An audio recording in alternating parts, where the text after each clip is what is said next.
Cody here with GunghoDogTraining.com, where we take untrained pups and we turn them into trusted, loyal companions. Make sure you check out GunghoDogTraining.com. I have a free beginner obedience guide on there for you. I also have a video series. It's called Gungho Dog Training Daily, where I send you dog training tips directly to your inbox. Today's video is all about heel. Getting your dog to walk beside you in a proper and orderly manner that is appropriate and polite, to where you can have them on a leash or off leash. You can be out in public, you can be at home, you can be training, and your dog will stay right by your side in the correct position. Hey, if you're new here and you're on YouTube, push the subscribe button and click the bell so you get notified when we post new videos. If you're on Facebook, like our page, and make sure you follow us on Instagram and TikTok, and definitely check out GunghoDogTraining.com. All right, today we're talking about the heel command. Super important. It is a basic obedience that every dog should have, in my opinion. And we're gonna cover 5 different movements that when you're done with this training, your dog will be able to do in the heel position. Movement number 1 is moving forward. Movement number 2 is moving backwards. Number 3 is when you stop, the dog automatically sits. Number 4 is turning to the left, and number 5 is turning to the right. Now, every dog is trained individually, but I'm gonna categorize all dogs into 2 groups right now, just for the simplicity of this video. Keep in mind, each dog is going to be different. Category number 1 is young puppies, and they have no idea what it's like to walk next to a human. Category number 2 is an older dog that has been on leash and most likely has some bad habits by now. I'm gonna teach you how to teach heel to these 2 different types of dogs. Let's start with the young puppy. Keep in mind, you might wanna start this when the dog is around 4 to 5 months old. There are 2 types of situations, training environments, locations that we're gonna use in order to train your dog. The first one is against the wall. The reason why we use a wall or a fence, because we want something that is straight, and we were gonna put the dog in between us and the wall. Whether the dog's on your left or on your right will determine where you are facing, but the dog will be in between you and the wall. So as you walk forward, the dog will be able to walk forward but also stay straight, keeping their body straight, and to stay close to you. The wall is gonna force them into the correct position. The second situation is what I call a spin plate. Now, a lot of people use maybe just a textbook on the floor, or you can flip the dog bowl upside down. I like to use a 10-pound weight. Whoa! Yeah. One reason is because it's heavy and it's not gonna move. It's not gonna slide around.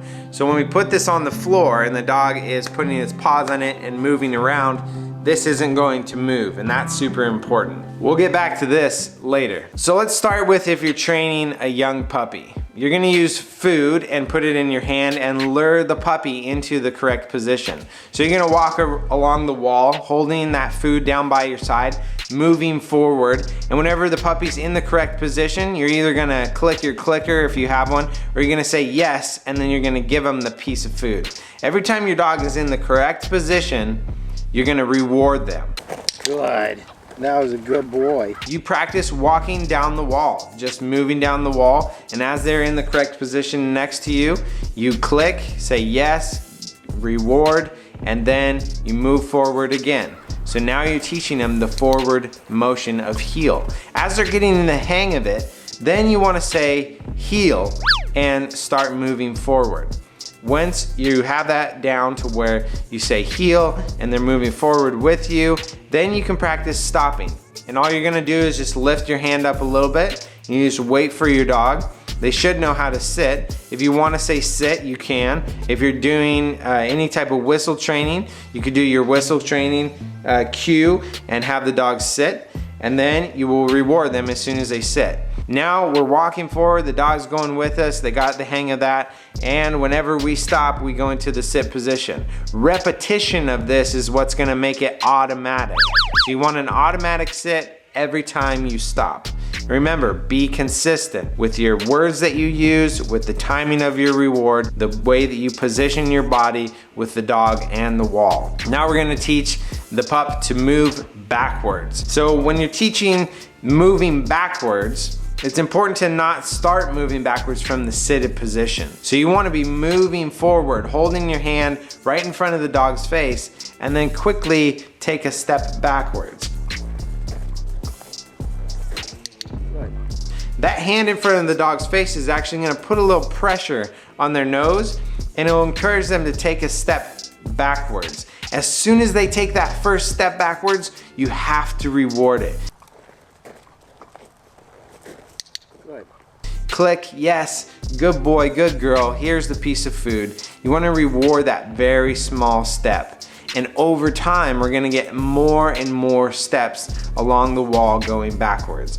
So keep that going, you're moving forward, now you're going backwards, and every time your dog goes backwards, you wanna reward them. At first, you might take a step backwards and your dog will go out in front of you because it was walking forward, and it'll have to spin around, come back next to you on your side. Just be patient, continue to do it. Remember to keep that hand low, keep it right in front of their nose. Put a little bit of pressure on their nose when you go to step backwards. As soon as they make that first step, boom, you got it. Just keep that consistent. Good. Now we have a pup that is moving forward with us, right next to us in a good position. It's sitting down when we stop, and it's also able to move backward with us in a straight line. It's walking backwards. That's super cool. All right, let's go into the next two movements. And this is where the spin plate comes in. This can be done in an open room or somewhere where there really is a low level of distraction. You wanna put your spin plate down on the ground, have that right next to you. So it's in the position where if the dog was standing correctly in the heel position, its front 2 feet would be on this plate. So you stand next to it, put your piece of food down, lure the dog into the position. As soon as their feet go onto the plate, you wanna reward them. So every time their front 2 feet come on here, you wanna reward them. Now that we have the dog understanding, oh, when I put my paws on this plate, I get rewarded.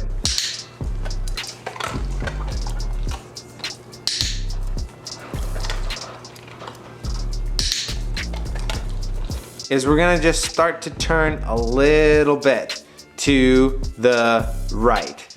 Is that this way or this way for you? I'm not sure. So we're gonna turn to the right. The reason why we go to the right first is if the dog is on the left, then we're gonna actually use our leg to add a little body pressure to the dog to spin its back legs around. If your dog is on the right side of you, then you would turn to the left. So you wanna basically turn into the dog.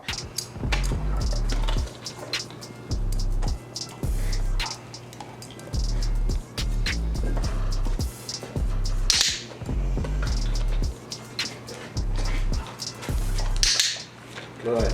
As their back legs move, very similar to when we were teaching them to walk backwards, as soon as they take those steps with the back legs, you want to reward them, because those really small steps are going to be super important for them to learn, oh, this is what they want me to do. As your dog turns with you, their back legs swing and their front paws stay on that plate, you reward them, and you're gonna slowly do it more and more and more and more, all the way around 360 around the plate, turning to the right. And that's gonna be awesome. At that point, your dog has a pretty good concept turning with you. And remember, you're saying heel every time before you move. So you're going heel, and then you'll start to turn, and you only have to say it once, and then wait till they make that move and they do what the heel command is asking them to do. And then when they do it, then you reward them. Now that your dog has done a full 360 to the right, now you can try turning to the left. And it's gonna create a negative pressure with your body. Heel. Good. But you're gonna move away from the dog, but they know, because of the exercise against the wall and turning to the right, that they need to be right next to you. So as you turn to the left, the dog will come and follow you, and you'll say heel, you'll turn to the left, and once those back legs start swinging towards you, Boom, reward them right there. Try to catch it right in the moment. Remember, we need to train in dog time, not human time. So you have to hit that moment exactly. If you miss it, then don't reward it. Just continue and try to reward it right when they make that movement. Boom, boom, the back legs move and you reward it. So now we have a pup who's moving forward, backwards, sitting, turning to the right and turning to the left, all on the verbal cue, heel. That's awesome. Now let's talk about the second dog, the older dog that has some bad habits. So you would continue the process from this young pup and you would now put the dog on a leash and then walk with them. And you would use the leash as a guide. So whenever they get out of position, they would naturally feel that pressure on their collar. Now you're still using treats at this point, so we want to gradually wean them off of the food because we want a dog that will heel just for the sake of being obedient. So as you wean them off of treats, you want to make it random. You want to make them feel like they're playing a slot machine. When they are obedient, they're not always sure if they're going to get a treat every time. So make it random. Don't do every 3 times or every 4 times because they'll pick up on that. But gradually, you want to do it less and less and less in a random manner. So now we're at the point where you're walking your dog on the leash. If your dog walks out in front of you, you just apply a little pressure and say heel, try to bring them back to you. If you've done a thorough training before the leash, then your dog will have such a stronger understanding of what they're supposed to do when you say heel. So the leash is really just a guiding tool. And then if they decide, I know what's right to do, and I'm just gonna try to go out forward, you can give a correction with the leash. There's a quick pop, no, heel, and then you pull them back into the heel position.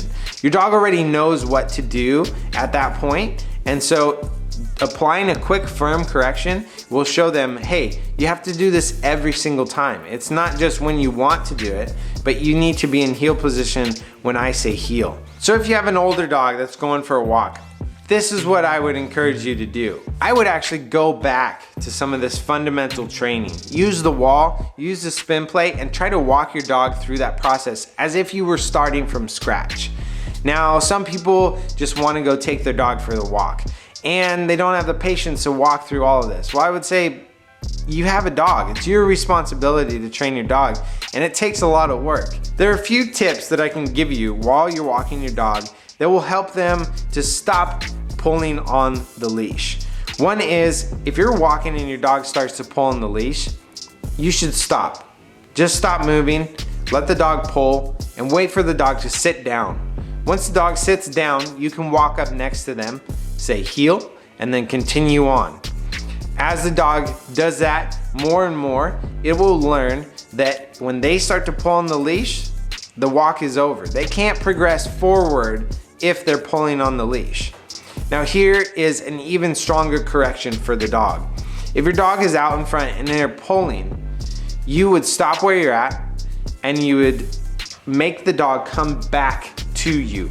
Instead of having them sit and going up to them, you have the dog stop and then you have them turn around, here, heel, sit, and then you start moving forward. That's a stronger correction because the dog has to move in an opposite direction of where they want to go instead of you coming up to where they are. I hope that makes sense, and try it with your dog. Here's a tip that I think you might appreciate.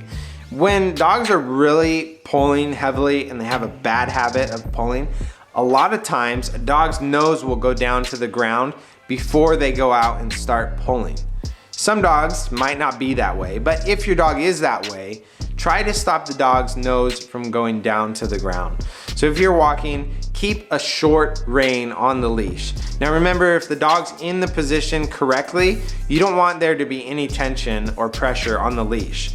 You want it to be loose. The release of the pressure on the collar and the leash is actually telling them that they're doing something right. So as you're walking, your dog is doing a good job, just keep a loose leash. But if your dog starts to put its nose down towards the ground or start to move out forward or start to go another way, then you can pull pressure on that leash and say no, heel, and then you keep walking. I can't stress enough going back to those fundamental exercises. Using the wall, using the spin plate. Once you get to a place where your dog's doing really well against the wall, doing really well with the spin plate, then you want to remove those items. So move away from the wall and try the same exercise and see how your dog does. Take the spin plate away and just do it on the ground and see how your dog does. This will help you see how well your dog is progressing. And if they're able to understand the function of what's going on without those guiding tools. Hey, while you're still here, you should check out another one of my videos. I'm sure you'll like it. Make sure you check out gunghodogtraining.com. There's some free stuff there that's gonna help you train your pup. Tell your pup I say hi, and we'll see you in the next one.